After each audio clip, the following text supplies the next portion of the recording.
Agaknya Amerika tidak ingin perang di Ukraina terhenti. Walau seperti pernyataan Putin dalam parade militer Victory Day 9 Mei 2022 kemarin, Rusia menang besar dan akan mempertahankan wilayah yang sudah dikuasainya, yaitu 20% wilayah Ukraina sisi timur. Rusia berhasil membebaskan wilayah yang menjadi jajahan Barat. Di sisi Amerika, sekutu, dan NATO akan mempersenjatai Ukraina untuk menjadi penyerang ke wilayah yang telah dikuasai Rusia tersebut. Mengapa Amerika melakukan itu? Bagaimana para pengusaha mesin perang mendapatkan keuntungan dari perang di Ukraina? Sahabat semua, video kali ini didukung oleh Santara, sebuah startup pendanaan nomor 1 di Indonesia dengan memiliki 300.000 investor lebih senilai 1,5 triliun rupiah yang mencari perusahaan yang akan berkembang bersama. Daftarkan perusahaan Anda di santara.co.id. Kita kembali ke topik. Bagaimana raksasa mesin perang mendapatkan keuntungan dari perang di Ukraina? Amerika dalam 70 tahun setelah Perang Dunia Kedua melancarkan lebih dari 80 kali serangan militer yang dapat dipolakan serangan tersebut, yaitu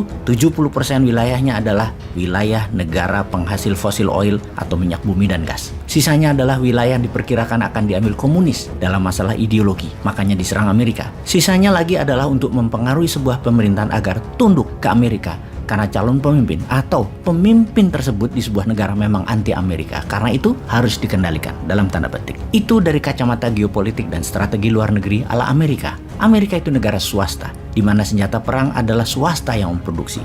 Perang bagi pengusaha alat perang adalah panen raya, karena GDP Amerika 20% didapat dari penjualan alat perang ini. Dan 43% senjata perang dunia diproduksi dan dijual oleh Amerika kepada negara-negara di seluruh dunia. Kita ke zaman Dwight Eisenhower, Presiden Amerika ke-34. Di masa Perang Dingin Cold War dengan Soviet setelah Perang Dunia Kedua, pernah merincikan berapa biaya atau harga pesawat pembom senilai 2 pembangkit listrik untuk 500.000 penduduk. Membangun satu pesawat jet tempur bisa untuk membangun 100 bangunan sekolah ditambah 2 rumah sakit modern fasilitas lengkap. Biaya membangun satu kapal destroyer itu senilai 50 km jalan aspal. Biaya satu kapal induk kita bisa membangun kota dengan 80.000 bangunan tempat tinggal penduduk.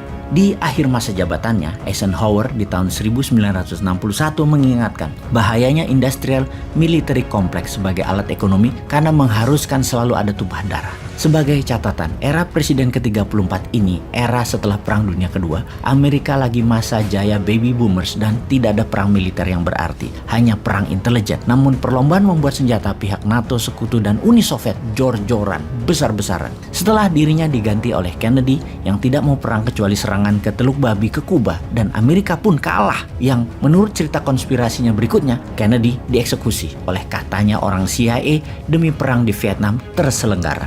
Setelah Wapres Wakil Presiden Kennedy yaitu Lyndon B. Johnson jadi presiden, perang Vietnam terjadi. 40 tahun setelah Eisenhower berkata di tahun 1961 atau sekitar tahun 2001, seorang pemimpin Rusia dalam perjalanannya hingga hari ini menghidupkan lagi Rusia dengan Soviet barunya. Sudah lebih 20 tahun dia menjadi autokrasi Rusia yang sejak 2 bulan ini membuat Eropa memasuki era kegelapan sejak Perang Dunia Kedua. Dengan perang Ukraina ini, sesungguhnya siapa yang menang? Pihak Ukraina kah atau pihak Rusia? Yang dapat kita pastikan pemenangnya adalah military industrial complex. Para pengusaha alat perang ini pastinya tidak menginginkan perang Ukraina berakhir. Mereka membayar berapapun kepada negara-negara Eropa Barat terutama Amerika demi perang Ukraina berkelanjutan. Walaupun yang dijual adalah atas nama demokrasi atau atas nama kemanusiaan, itulah berkali-kali dikatakan oleh Putin. Ini semua karena NATO, ini semua terjadi karena Barat. Rusia hanya bertahan dan mempertahankan haknya. Apakah kami tidak boleh bertahan dan mempertahankan diri dari serangan pencaplokan NATO yang nantinya juga akan mencekik ekonomi Rusia? Ya sudah, perang aja sekalian, diembargo dan disanksi ekonomi aja sekalian. Toh sama saja, nanti atau sekarang, mending sekarang. Rusia lebih siap. Kita membahas secara data penyediaan alat perang dunia. Faktanya adalah 80% produsen alat perang adalah 6 negara utama, yaitu US, Amerika Serikat, Rusia, Inggris, Tiongkok, Prancis, dan Jerman. Di luar Tiongkok, produsen senjata Rusia yang agresor, kemudian penyedia senjatanya adalah Amerika, Inggris, Prancis, dan Jerman. Semua terlibat langsung pada saat ini di perang Ukraina. Dan hebatnya lagi, 5 negara yang terlibat perang di Ukraina adalah anggota permanen Dewan Keamanan PBB yang mempunyai hak veto, yaitu Amerika, Inggris, Jerman, Prancis, dan Rusia yang harusnya menjadi penyangga perdamaian dunia. Malah mereka terlibat perang langsung. Emang hobinya perang mungkin ya. Dan pastinya Amerika adalah negara paling menonjol karena 80% pengadaan alat alat perang dunia tersebut, Amerika menyediakan 43%-nya. Mengapa Amerika menjadi pengekspor senjata perang terbesar di dunia? Karena top 5 perusahaan produsen alat perang ada di Amerika.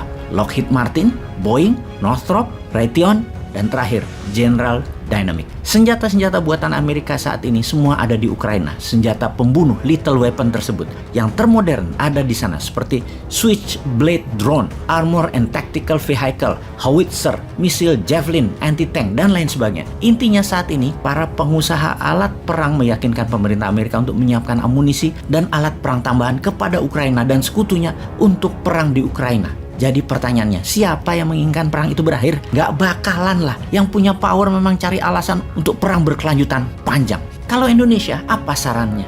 Apakah kita akan menjadi negara penyeimbang? Kalau iya, putuskan untuk civis pacem para bellum. Kalau Anda ingin damai, bersiaplah untuk perang.